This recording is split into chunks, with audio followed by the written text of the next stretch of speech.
ወቅትም የጦርነት የጭንቅ የከበሮ ድምጽ የነበረ መሆኑን ሁላችንም እናስታውሳለን። በሰሜኑ የሀገራችን ክፍል የተነሳው አስከፊ ጦርነት ከፍተኛ ደረጃ ላይ ደርሶ በሚሊዮን የሚቆጠሩ ዜጎች የተፈናቀሉበትና መሰረተ ልማቶች የወደሙበት ወቅት ነበረ። ይህ ጦርነት በሀገሪቱ ላይ ታይቶ የማይታወቅ የኑሮ ውድነትና የኢኮኖሚ ቀውስ አስከትሎ ህዝቡንና መንግስትን እስካሁን እያንገዳገደ ይገኛል። የታሪክን ፍሰት አያችሁት። አሁን ደግሞ ወደ ዘንድሮ እንምጣ። ዘንድሮ 2018 ዓመተ ምህረት ነው። አመቱም ድጋሚ የዘመነ ማርቆስ ነው። ሰኔና ሰኞም ገጥመዋል።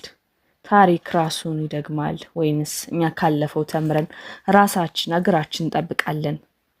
የዘንድሮ የሰኔና የሰኞ ገጠመኝ ለኢትዮጵያን ወጣቶች የጥንቃቄ ማስተዋልና የሰላም ጊዜ ይሁንልን። አባቶቻችን በምክንያት ነው ሰኔና ሰኞ ያሉት። አስተውሉ። ፈጣሪ ኢትዮጵያና ህዝቦቿን ይጠብቅልን። ሰሞኑን በኢትዮጵያ ታሪክ ውስጥ ከባድና ስሜትን የሚነካ ጉዳይ ተከስቷል። የአርሲ ኦርቶዶክሳውያን የግፍና የሰቆቃ ግድያ፣ የቤተክርስቲያን መቃጠል